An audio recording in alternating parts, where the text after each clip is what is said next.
You're listening to We Ain't Dying for This, a Black woman's guide to liberation, and I'm your host, Crystle Johnson. We are a community of Black women demanding our collective liberation through radically soft living.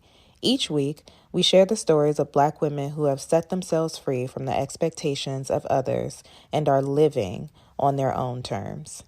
Okay, hey, we are live, girl. We are, No. and I'm gonna give it a few seconds because LinkedIn is often delayed. And when I tried to go live, apparently it's a lot of people going live tonight on StreamYard because traffic was unexpectedly high, is what it told me. Got it. So Well, while we're if waiting, you I just shout you out for the sold out retreat. I did not know that till I saw the intro. So yay. yes, ma'am. Thank you so much. Thank you so much for that. It was obvious. It was really like me surrendering and just letting it be instead of worrying about it too much. And then, folks just came through. So I really appreciate it. So if y'all can hear us, because we should be live, if you are listening, if you could tell us where you are watching from, what city are you in, if you are hashtag team live or hashtag team replay. And then as always, please share this live with any Black woman you think might benefit from the conversation around redeeming yourself as liberation. And just want to, again, just in case there are people who just joined, just say that LinkedIn is often behind on comments. So for the last couple episodes, I have been running a little hot because as soon as I log off, I see all the comments and I'm like, man, I didn't see any of these comments during the live. So I want to apologize in advance if anyone is typing in and we're just not seeing it. We love you and we will respond to the comments after the live. Okay, Kimberly. Hey, girl from Las Vegas. Okay. So I guess we are live and we will acknowledge the other comments that come in as we continue with the conversation. But my name is Crystle Johnson. I am the founder and retreat host at Design Your Soft Life. I help Black women who are saving the world save themselves first. I founded Design Your Soft Life, which was previously the DEI coach, because I had burned out in the DEI space. I've been in the DEI space for 10 years. And at some point, I realized that who I really wanted to support and help were Black women who are also doing this work and other types of hard work, whether it be social impact, community activism, or maybe you're just a Black woman who is trying to change the trajectory of your family. Maybe you're trying to build a legacy, but you're trying to do all the things and be all the things to everybody. And you just burning yourself out, girl. Just burning yourself out. Yes. So We Ain't Dying for This is really an opportunity for us to connect with brilliant Black women like our guest today, Kimberly Pack, about how they lean into liberation, because liberation is not black and white. It's not this. It's not just this or that. There are different ways that you may be able to feel liberated. So before we jump in, Kimberly, I would love for you to introduce yourself to the people that are listening. Yes, super happy to be here and so grateful for the invitation to participate in this movement, right? You are creating a movement where you are gathering people weekly to talk about liberation, right? And how do we take care of ourselves, right? And so I'm Kimberly Pack. I'm based in Chicago. I'm a privacy attorney, but recently launched my business, Ascend Together, which is a corporate strategy and wellness practice. And so what that'll be is individual and group coaching, retreats, and other opportunities for us to talk about what it's like to be our best selves, right? So that's why we have this alignment, because, we're both trying to tell the people to get back to themselves in so many ways and to take care of themselves. And that's a message that's needed, unfortunately, because I think a lot of folks have gotten away from that because of society and capitalism and all the things. And so I'm so glad that you have this series. It's so helpful. Yeah, and then we heal and liberate ourselves together in community, because we are actually mutual friends with a incredibly kind, beautiful Black woman, Alicia Time, who I met at a retreat 2 years ago. And I love her. I think that she's amazing. And she connected, she talked about me to you, and then she messaged me, and then you was like, girl, you take too long. So then you messaged me. Listen, I'm gonna get to the people, okay? Yes. And then we got on a call, and your energy is beautiful. And I loved our conversation. I was like, girl, please come on. We ain't dying for this, because the people need to hear what you have to say. So I'm really excited to actually have you here with us today. Yes, happy to be here. Happy to be here. So let's talk about redeeming yourself, because when you first told me the name of your retreat, which we'll talk about throughout the conversation, her retreat is coming up in August, y'all, and it's the melanated takeover. So get into it. When you initially told me about redeeming yourself, sorry, Yeah. I had never really heard that phrase before. I didn't know what it meant. Like, when we think about the word redeem, I think about a ticket, so I didn't really know what to think. So tell the people, what do you mean when you say redeem yourself as liberation? Yeah. So when I was thinking, so I knew I wanted to take corporate professionals who were stuck, uninspired, downtrodden, or even just who've been having a lot of success, but they don't even know why they're doing the things. They're looking, they're someone who's looking for the next pat on the head and, feeling unfulfilled, but they feel like they should be grateful because they're doing well. They're getting the promotions, they're getting the bonuses. They have the things that people say you should have. And yet there's still something there that's like, I'm still feeling unfulfilled, and they're still kind of, okay, well, maybe if I get this title, or maybe if I get on this special project. So I wanted a time for people to examine their lives. And so I think our unexamined lives let us just keep going and being in a certain state. And then I wanted us to be able to save ourselves, to say, listen, I've lost, to one, acknowledge what we've given up. Like, let's own what we've given up. Some of us have given up identity. We've given up time. We've given up relationships. We have given up our voice. We've given up a lot of stuff to be in these spaces. And so what is it like for me to invite you to say, why don't you redeem yourself? It feels lost, but it's not lost. And that if you take this moment, that you could save yourself, right? And so then when I was like thinking about the name, at first I was going to say reclaim or whatever, because I knew I wanted it to be like a getting back what might feel like it's been lost. But that redeem got me because it was like rescue. It was like saved, to set free by force. And I was like, that's what I want. I'm inviting us to like get radical with ourselves, with our own dreams, with our own journey, and to become our own saviors. Right. Yeah. And so I think a lot of times we're experiencing some stuff and we're looking for outer things to make us feel good, to make us feel happy. That thing, if we have the husband, if we have the baby, if we get the next job, if we join another club, if we get in Jack and Jill, if we get into this organization, if we do, like, then we'll be somebody, we'll feel good, it'll be complete. And it's like, no, it's an inside job. Yeah. This is an inside job. And so just really wanting to give people an opportunity to think about that, to examine their lives, and to do that. Some of it is virtual, right, in this experience that I'm creating. But the other part is really just get out of your own space, right, to leave. And so that's why, the invitation, we'll talk about it more, is at a place that I love, right? Miraval is where I want people to like think about play. I want them to think about all the parts of themselves that they may not have been experiencing. When was the last time you laughed real good and heartily? When was the last time you felt good? When was the last sensual feeling you've had? Like, what is all the things, right? Like, what are all those things? Where's the adventure? Where's the mystery? Where's the mystique? Like, what are these things that we might be leaving out because we're so corporate? We are, we winning, we button up, we doing the things. Now the to-do list gets done. Yeah. But I'm like, but how you feeling? But are you on the to-do list? And in a meaningful way? Because the other thing about it is, because a lot of us are doing pretty well. So let's be clear, we're doing well. So we can go to the spa day. But see, self-care ain't the same as self-love. Yes. Right? Self-care is an action of the self-love. But so, yeah, you can go to the spa. You can even go on vacation. And I'm not saying that you don't find places where you enjoy yourself. But some of this, even this enjoyment of vacation, is still check the box. It's like, yeah, I went on vacation. Yeah.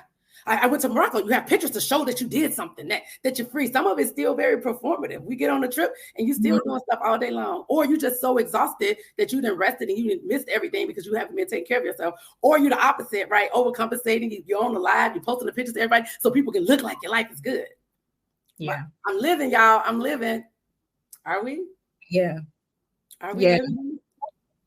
It's an ouch moment. I had a lot of ouch moments. So I'm here to, say ouch with you, but then we go keep doing the work. So we go get this freedom. Yeah, for sure. It's so good to hear you say all of these things. As you were talking, I found myself wanting to say, well, well. Well, see, I'm a church girl down in my heart. So it all come back. It did feel like a real church thing too. Yeah. Yeah. Redeeming yourself. I talk about rituals. My workshop tomorrow is sacred rest. I want to bring us back. Yes. To that, right? Definitely got to come back, because I have definitely been that person. I am your audience. I'm definitely doing much better than I was, but there has definitely been times in my life where I'm like, okay, like I'm the definition of a first in my family. First person to go to college, first person to graduate, first person to have a corporate job, first person to make six figures, first person to, own a home. Like, it's so many things that are first that all I could do was just keep going, keep building, keep trying to make sure that my family felt proud of me. And I've talked about this on a previous episode, where because of the way that I grew up, because my parents were always working, they were always busy, I felt like in order for me to be loved or to be valued, that I needed to be achieving something. So I just have kept achieving and overachieving and doing more and thinking that there's more that I need to do. But ultimately, the only thing I need to do is be. I need to exist. I need to take care of me. I need to rest, as you mentioned. There's like 7 types of rest that you're going to talk about tomorrow on your... We'll be talking about them tomorrow. It's going to be a great experience. I told us it's still evolving, so it'll be a good time. Yes. So if anyone who's watching would like to join Kimberly's live workshop tomorrow, please go to her page. She has posts on there. We will also drop the link inside the chat once we have wrapped up the live. We will absolutely do that. So one of the things I want to ask you, to go back to redeeming yourself, how do you start the process? I think you first start by stopping. And it's okay to be a long stop, but I think stillness is something that a lot of us don't experience, because it's like we're going, then we're getting ready for bed. Even before we're getting ready to bed, our mind is still on next week. Like there's oftentimes we don't have just some stillness, just not even doing a yoga practice. Just be still for a second and give yourself permission to check in. What am I thinking? What am I feeling? I was coached. I remember being a coach session years ago, and a woman this coach asked me how I was feeling. And I said, I think, she's like, no, it's not that. And then I tried, and I said, well, when I think about it, she said, hello, like I could only be in my head. I was so disconnected from my body. Again, functioning, doing great, doing the trips, doing the things, having a good time. But I was so out of touch that I could not tell you how I was feeling. Yes. Like in a meaningful way. And often people, when they ask you how you're doing, you generally just say, okay, good. And I mean, if you have a good friend, you might vent about something, but we don't really talk about our feelings, and that could be okay. But when we're not checking, we don't know how we feel. Yeah. When I don't know how I feel, when I'm asked in a safe place how I feel, and I cannot tell you, bells went off. And I started working on that. I started every day checking in on how I feel. Look, the feelings will. I didn't even know how to articulate. There's a tool for everything, y'all. Listen, there's a tool for everything. But the feelings will was something that I started looking at, because I was like, I don't know what this feels like. I feel it. I'm leaning into it. I don't know how to articulate it. So even doing that. So back to your point, getting still.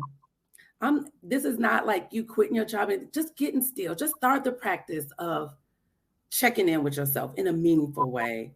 Just in some quiet. Don't even do the music. Because it's like, even when we try to do this, okay, it's still like, then we got to have the music still, or we got to be doing this. But I dare you to sit down in a comfortable spot and get still without any judgment, without any expectations, for you to just to say, how am I doing today?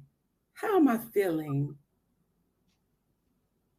What's been bothering me today? What I feel anxious. What has been giving me anxiety? What is the things that's triggering me? What are the things I've been dreaming about or haven't been dreaming? Like what if you haven't been dreaming anymore? What if you don't even dream anymore? Because it's like, why bother? I'm doing, right? But what are the things that I really want? What am I really working towards? What am I really proud of myself about that ain't got nothing to do with productivity? Yeah. What does that start looking like and feeling like? And just taking that time to be still. And then to be honest, And again, no judgment. If the answer is, I don't really know how I feel, this stillness, I'm uncomfortable in this stillness, it's okay. Like, just don't keep at it. Keep the practice. And this one you may engage, depending on where you're at. You might need a therapist, you might need a coach, whatever it might be. Or you might need to engage better with your community. Because a lot of people have friends and they don't maybe use them or engage with them in meaningful ways. Where are your friends that you can get real with? That's safe for you. That you could say, I've been feeling a little off, girl, and I'm working on this thing right here. And I want you to be some accountability for me. I want you to be in community with me as I'm trying to explore some new things about myself. So yeah, I think we're going to talk about later, but I was exploring some work on myself, about that safest place. I mean, powerful. Just, I don't know if you're ready to just go there or if you want to stay with this redeeming yourself a little bit longer. Yeah, I think that we are often looking for a safe space, just like you said, with happiness. We're looking externally to be like, well, this job is going to make me happy. This partner is going to make me happy. Buying this house is going to make me happy. This salary is going to make me happy. I think it's the same thing when it comes to a safe place, as you and I have talked about in our vibe section. We think that safe spaces have to be outside of us. And while it would be ideal that safe spaces exist, I think, and we both agree, that you have to feel safe with yourself first. That's right. This idea of like this safe place or safe space with yourself. Tell us a little bit more about that. Like, how do you identify it? Like, what's involved in it, and how can people really check themselves? Because I also think that sometimes we think doing all this stuff needs to be expensive or like this big to do, when it's really just be still and acknowledge where you are and be truthful. And then how are you talking to yourself? So jump a little bit. So my latest big hurdles and work on myself, the self-work that I've been doing, is becoming my own safest place. And what that looks like is loving on myself, being careful with myself, talking gently and sweetly to myself, forgiving myself for making mistakes or doing things that I didn't think was a good thing to do. It's how keeping boundaries. It's allowing myself to dream and not shooting it down. One of the things I told my friend, sometimes we have an idea, and our ideas get to be divine. They come from somewhere, right? Even if we don't end up doing, some idea comes into our mind, our heart, and we think about it. And the first thing we do is shoot it down. We be like, oh, this is stupid. I ain't got the time. I don't got the skills. I don't got the, before we could even talk about it with the world, we'd have already beat ourselves up, drug ourselves down a road, put ourselves in the trash can. Yes. We didn't discounted everything. Oh, this job we want to apply for. I can't do this job. I can't do this. I can't do that. Or, oh, this is not me. This is not my skill set. This, like, so much of being hard on ourselves, of counting ourselves out. We count ourselves out. And then we'll go into other spaces and be mad when somebody else count us out. Mm-hmm. We count ourselves out. That's why it's a little triggering. Like, we count ourselves out. And so for me, this work has looked like, hey, girl, hey, you look beautiful today. Girl, that smile is banging, okay? Girl, you didn't do nothing on your to-do list, girl. How can we do better? What was in the way of us getting through this to-do list today, or these things that we decided was important? How can I align my actions with what I say I really want? So I be coaching myself, so I'm nice to myself. I still get things done, but I don't have to should myself, right? I should have did this. It's like, okay, what happened? Let's explore it. Let's explore it. So this was, I'm having a lot of resistance. This is making me nervous. I'm scared to put myself out there. Crystle asked me to do this thing, but we can do it, girl. Because Crystle real nice, girl. She got your back. You can show up. Crystle's gonna hold you down. She's not gonna let this be a flop. So, and okay, yeah. And you got something to say, girl. And the people want to hear you, girl. And this message is gonna help somebody. This is safest place. Safest place look like that. When something's hard, when something's bad, when we have loss, when I feel scared, when I need a hug, I get to say I need a hug and go find somebody to hug me. Yeah. Who I need to call? Who I need to go to home, my mama, whoever, right? But being able to say, yeah, I need that hug. I need that connection. Literally just giving myself permission to take care of myself in all the ways that show up for me.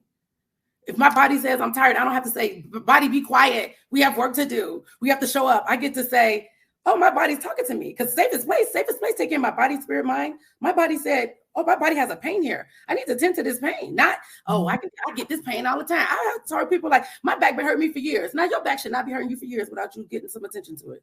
Girl, correct. My teeth been hurting me for this. Like, no, like safest place is, oh, my body needs tending to.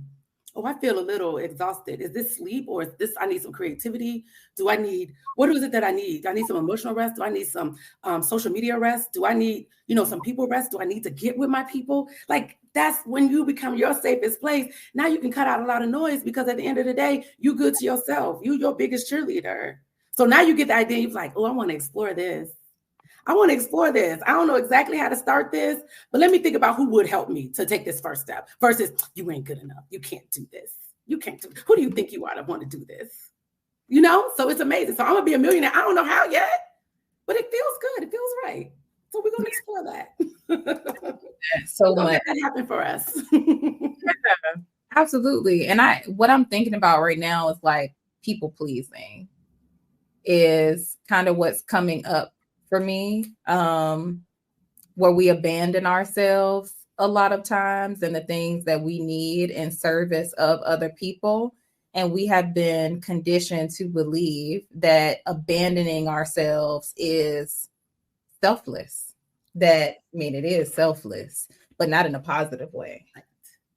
We can't continue to abandon ourselves. I probably have some of my friends that are listening to this call today. So today I was having a rough day. Like it was just my brain. It was like a lot of things going on in my brain. I really couldn't think. And I was on the phone with one of my friends and I had been trying to type this email for like 10 minutes. Like I literally could not type this email. And she was like, girl, you still typing that email? I was like, yes, because you still talking. You're interrupting my thinking. And we can talk to each other like that. Like it was just like, I'm just going to be real with you right now. Like I can't actually think because you're talking and interrupting my thoughts. And she was like, I understand. I'm about to put myself on mute.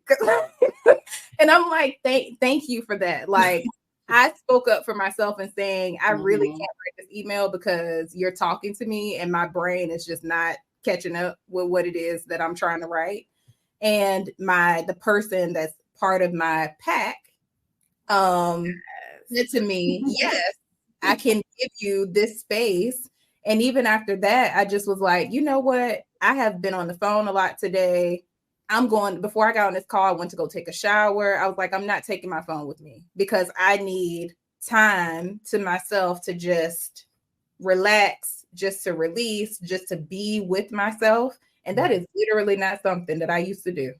I didn't used to do that because I felt like I need to give myself to other people. I need to be present for other people because I'm with myself all the time.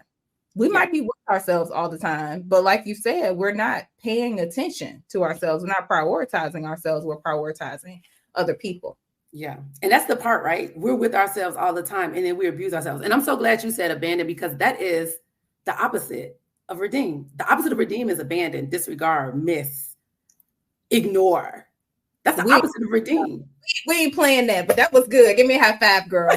I know. When you say that, because I wrote that as a note, I forgot to talk about the opposite of, but you just brought that up. No, that is the opposite of, and that's what we've been doing, right? And I think we feel very comfortable ignoring ourselves and our own needs. We get real comfortable with that. And we need to check that. We need to sit down and think about what is that? Why am I comfortable? Yeah. Treating myself poorly or ignoring myself, ignoring my needs. And even a simple thing like spending time with yourself in the shower or, just being quiet for a second. And I think part of it is this, you alluded to this before, like this achievement thing, this doing thing, this idea that like, if we're not doing anything, it's a waste of time. Like we decided, right? We let somebody tell us doing nothing is a waste of time, but recharging yourself, being good to yourself, bigging yourself up, that allows you to be better for the things that you've decided serve you and the things that you decided that you want to do based on what aligns with you, what aligns with like how you want to move, even in these corporate spaces. Like, how do you want to move in these corporate spaces once you have examined, some things like what's important to you? And then, Ted and them don't bother you so much when you're clear about what you're doing there and who you are. And you can let, Michelle, she's okay. We're going to leave her over there, right? And so, because I remember being super triggered at work all the time in one role, just always. And I remember my therapist said, I believe in getting help. So me becoming a helper makes complete sense. I remember my therapist said, why do you care so much? I didn't want anybody else to make a mistake. People had ideas and I thought I had to fight because the idea didn't make sense. I thought I had to fight. Girl, some of the stuff is fine. Yeah. Some dumb ideas get to fly. It's okay. I don't have to save. I was saving the company, baby, because I was like, this doesn't make any sense. Let these people have it. Like, what's really important to me? And when I started putting up fights and battles for the things that was important to me, that served me, that did work, everybody liked me better too. Yeah. Just to be honest, the byproduct was good for me and it was good for everybody else, to be honest, because they were like, something's different. Yeah, because I'm not out here fighting with y'all all the time, trying to save the company and trying to save you from yourselves. No. I'm going to let y'all do what y'all do. I'm going to let y'all do what y'all do. Oh my God. Yes. That is really the unlock.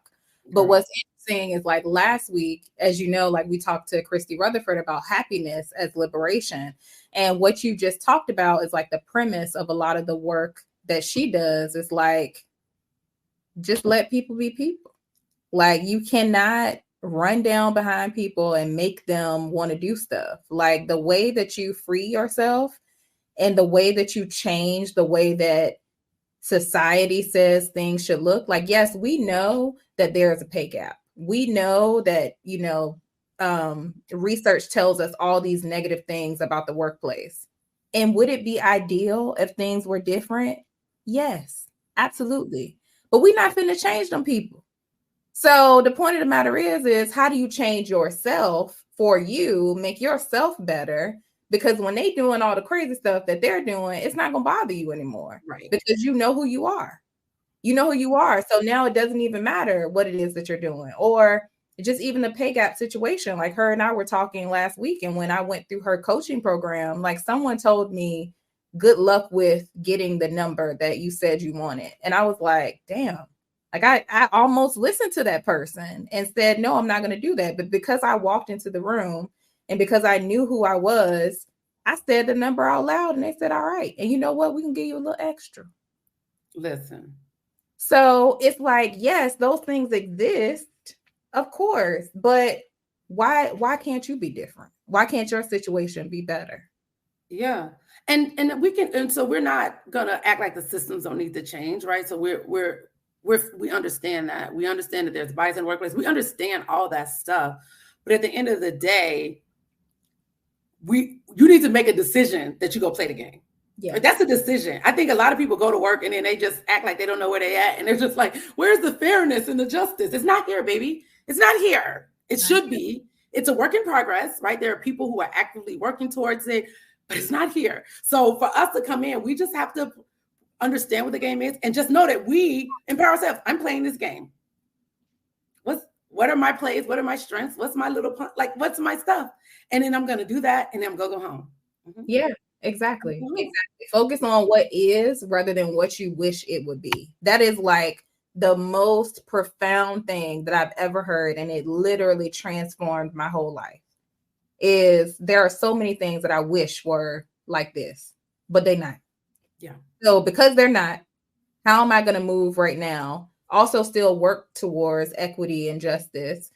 But how do I operate in this moment right now? Because we live in a capitalist society. We might say that we don't want to participate in it, but we have to participate.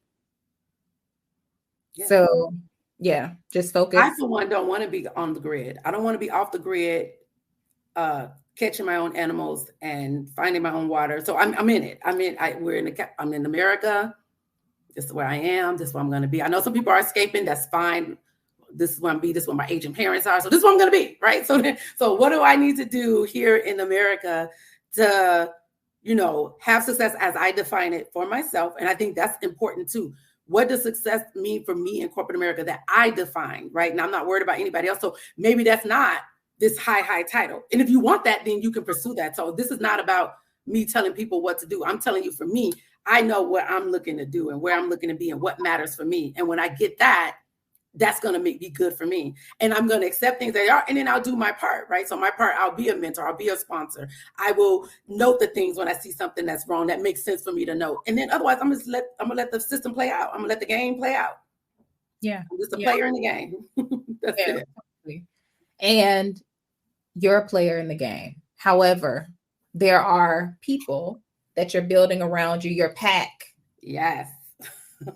Kimberly Pack is talking about packs. So how do you build your pack of people around you, your supporters that keep you on track with you being your safest place, with you prioritizing yourself and doing all the things that we talked about today that are under that umbrella of redeeming yourself? Yeah.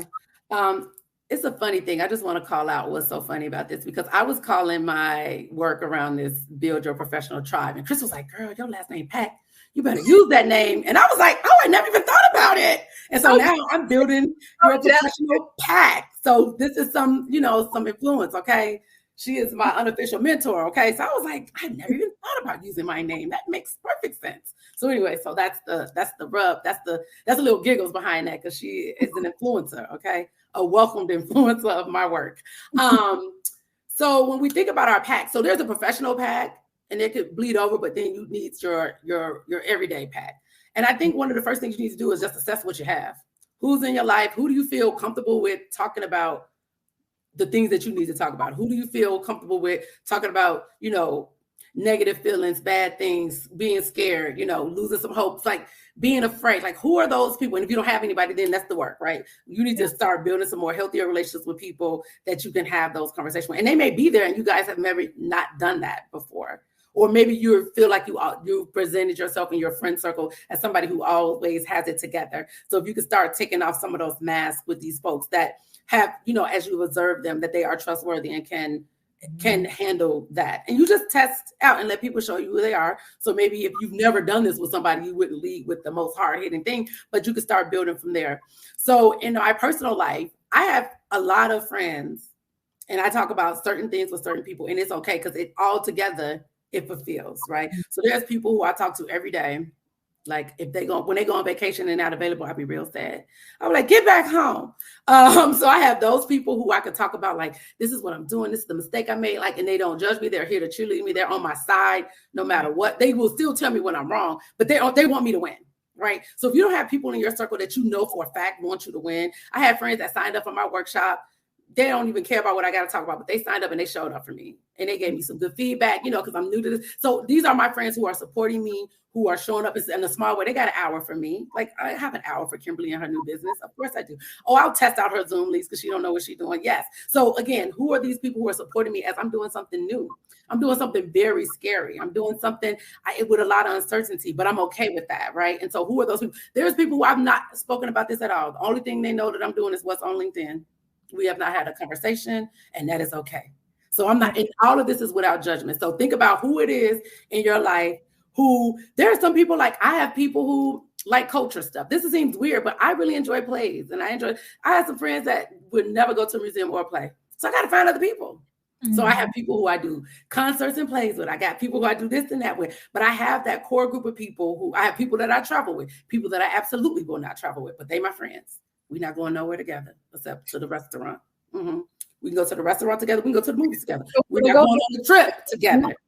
It's different. So making sure that on your personal side, that you have those people who you can share those things with, who encourage you. There's some, I'm going to be 44 this year. Like, there's some life decisions that I need to make, and they're big and they're huge. And I'm trying to figure out what I'm gonna be stepping into. And there's people who are supporting me on that, who are loving me on that, who tell me whatever I decide, it's going to be the right thing. And then we kind of people you need in your life, right? Whatever you decide, it's going to be the right thing, because we're going to make it right.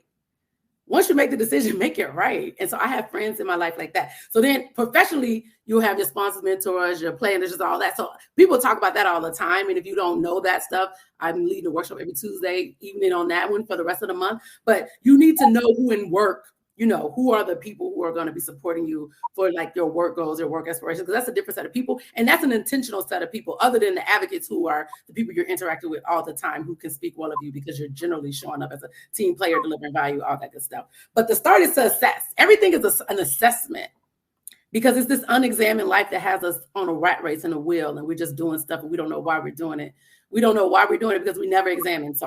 So examining our lives. We do not want to have an unexamined life. We want to examine so that we can start making the changes inside, outside, that's going to help us be liberated. That's going to help us feel liberated, walk liberated. And people go feel that liberation, y'all. They feel it when you walk in the room. A liberated woman, a liberated Black woman. Yes, ma'am. Who's not going to take note of that? That's, y'all, please. I'm telling you. I'm telling you, I'm right. A Black woman walking around with a smile on her face. Girl. Unbothered. Radiating. Skin's popping. Laughter and joy exuding. That's what I aspire to be. Mm-hmm. That's what I'm walking into. That's what I'm becoming. That's what I'm already showing glimpses of, and I'm going to continue to step in it. I love it. That's right. Yeah. I just love you. Like I don't know what else to say. Like our first conversation, I was just like, this woman is amazing. Oh, thank you. And that's the thing. I think that's important too. Some people just going to see you. So Crystle has had a big influence on me, whether she knows it or not. And I ain't even known this woman a month yet. Have I known you a month yet? I don't know. Yeah, no. And so for us to like be open to who's coming into our lives, my prayer to God lately is, Lord, send the people to me that's supposed to be in my life. Yeah. And I'm open for that. I'm open for that help. Who are the people who's supposed to be a part of my success story? So then I have already was following Crystle on LinkedIn, didn't even know, saw her retreat, didn't even connect that it was the same person. And then, like she said, Alicia was like, oh, you need to meet this woman. So she came, I had 3 points before we ever talked and didn't even connect that this was the same woman, right? So somebody said, I said, oh, I already saw that retreat link. I already follow her on LinkedIn. And then, yeah, like I said, she was moving slow. So I had jumped in it. But again, and it was a blessing. It's amazing because as soon as we met, she saw me. And not only did she see me, she decided she wanted to be a part. She's like part of my growth. She's giving me opportunities, like just automatically, right? Just instant sisterhood. And so then if you don't have it, just know that you can have it. When you start setting yourself up and you get clear about what you need and what you want, and you start moving differently, and your heart is open and your prayer is what it needs to be, and you send your attention, the people are going to come. They're going to come. Yes.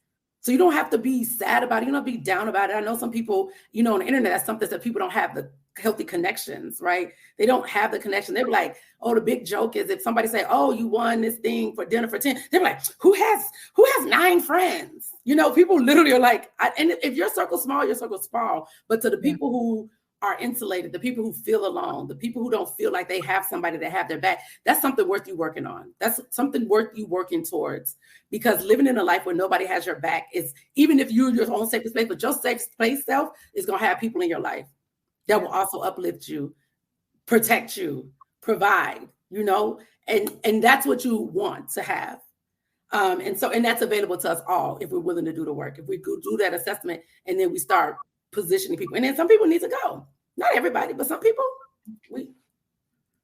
may have to go, and that's okay. Or some people get reclassified. I learned that it's not all or nothing. Some people just get reclassified. They still get to be in the life, but maybe they don't get certain parts or certain topics or whatever it might be, but they're still there and they're still adding value. So just decide what you need and then do the work to let it happen for you and bring those folks in. And rejoice and celebrate at every time, at every moment. I rejoice all the time. I celebrate all the time. I mean, I have not done half the stuff I need to do, but I have had a joyful day today. Yes. I have. I'll be like, girl, this one thing, I just celebrated for doing this one thing, right? But that's fine, because every day, like, I don't want to reserve joy. I don't want to reserve celebration just for something that may be considered a milestone for somebody else. No, every day, every time I can get a celebration in, even if it's small, I don't care. I'm going to take it. I'm going to have my little moment. I'm going to have my little laughter. I'm going to have my little joy moment. I'm going to have my little praise break. I'm going to have that every day. I get to have that every day. I've decided I want that every day for myself. I love that so much. So a couple episodes ago, I started my click and pen moments. This is not official. This is just something that I do from time to time. Okay. There are 3 lessons that I've written down from our conversation. And one is assess your unexamined life, because we are all often just doing all the things because we were told we needed to do the things. and we don't know why it is that we're doing them. So that was one takeaway. The second one is be your own safest place, because it's an inside job. Yes. And then lastly, you just said this, which I thought was just brilliant. Rejoice and celebrate every moment, because we are often really hard on ourselves and we don't give ourselves a lot of grace. Celebrate everything, because you know what? That mediocre white man is celebrating everything. Everything. Celebrate yourself, sis. Celebrate yourself. And it's so funny that we would think it's not worth celebrating, right? Like, that's the other thing. Let me just say this. When we stop being transactional with ourselves, that helps us get to our safe place. When we're not good with ourselves, when we're doing something, we've achieved something, that's the transactional part. We be transactional with ourselves. So people talk about transactional relationships and dating and friendship, but what about when we're transactional with ourselves? I only like you and big you up when you do something big, something that somebody else decided was important. What if I'm not transactional with myself? What if I'm good with me all day, every day, even when I'm not doing something I'm not supposed to be doing? I can catch myself. I can say, we shouldn't have been doing that. Again, why do we do that? How do we stop that from happening? How do we set ourselves up to not go down this path again? Like, how do we do that? So I'm not saying we're going to stay in some mess that we know ultimately is not serving us. But, being hard on ourselves doesn't change things, particularly when we haven't tended to the wound that had us do the thing in the first place. Yeah. So I'm glad you took those 3 notes. I wrote them down myself because half the time I don't know what I'm saying. I just be talking as I'm led. Coming from the heart. And I love it. And that being said, tell us about all the things you got going on. You got a workshop on Fridays. You got a workshop on Tuesdays, you said. And then you got how can people talk to you? How can they get to know you? How can they get involved in all the things that you're doing? Yeah. So we'll put it in a chat, but I am, for the month of May, for the rest of the Tuesdays, there's 2 more Tuesdays, I'm doing a Building Your Professional Pack. So I'll talk about the kind of professional people you want in your life to, help with your career success. And then on Fridays at 12 Eastern, 11 Central, I'll be doing a presentation on sacred rest, where I'm going to be talking about Dr. Dalton Smith's 7 types of rest, and talking about some of the things that, we've already kind of brought up here about this, really taking care of ourselves in meaningful ways. And there's some actionable things we can do right away. Like, these are the actions that I need you to take, these actions that give you rest and all that. And when you're your safest place, you're going to listen to your body, right? And you're going to say, oh, I'm not feeling good. And you're going to handle those things. So yeah. So the sacred rest will be Fridays at 11 Central, 12 Eastern. I have a retreat, the Redeem Yourself retreat. What's the experience? So it's a 6-week thing. So some of it's virtual. And then we'll be going to Miraval, Arizona for 3 nights over Labor Day weekend. And again, that time together will be, if you've never been to Miraval, Arizona, or any of the other locations, I'm an unofficial Miraval ambassador. Crystle, no, I feel very strongly about Miraval, but Miraval is a wellness resort, and Arizona is their flagship. And so it's just really a place to go to disconnect, to unplug. I'm calling it unplug to level up. And so what are we challenging people to do there is getting the rest, to have some adventure. There's some group things that I'm already going to have planned out. And then other things you'll decide which one to do. Is that a massage? Is that some archery? It's so many things to do there. And it's going to be an amazing time, all inclusive, and just like a beautiful time for you to start doing some more of that examination, but also doing it with creativity and adventure and luxury. And so it's up in the game for this practice of you redeeming yourself. So I'm really excited about that. But if you sign up for my newsletter, which I will start sending next week, this is all new, right? We are progressing. So if you sign up from at togetherascend.com, there's a sign up for the newsletter. I'll be sharing more things. And so it's exciting. I'm happy for everyone who's coming on this journey with me, because it's going to be a good time. If you can tell, it's going to be a good time. Yeah, it's going to be an amazing time. I mean, you are already a vibe. Like, I can't imagine meeting you in person, and we got to figure out how we meet in person. Yes. I'm gonna come to Chicago at some point. I don't know when. While the weather's good, so you should come soon. Mm-hmm. Yes. My favorite hotel in Chicago, I was just telling someone this earlier today, is EMC2. It's a Marriott. It has like a all glass bathroom. And the first time I went there was years ago, and they actually have robots that come to your room and bring you stuff. Okay. So It's really cute. Listen, Real sexy spot. Listen, book it and I'm coming through. I would love it. I would love it. Kimberly, it has been a pleasure having this conversation with you today. And I know I speak for everyone else who is listening. So if you're still listening, thank you so much for being here. If you are #team replay, thank you for coming through on your time to listen to the conversation. And we'd love to hear from you in the chat in terms of what it is that you learned from this conversation. And as we already shared, we will be dropping Kimberly's links inside of the chat as well to her retreat, to her call on Fridays about sacred rest, and to her calls on Tuesdays about building your professional pack. I'm so proud of you, girl. Thank you so much. Proud of you. All right, everybody. Y'all have a good night. And again, thank you so much for joining us. And we'll see you again next week on Thursday at 7 p.m. Central for another episode of We Ain't Dying for This, a Black Woman's Guide to Liberation. All right. Bye.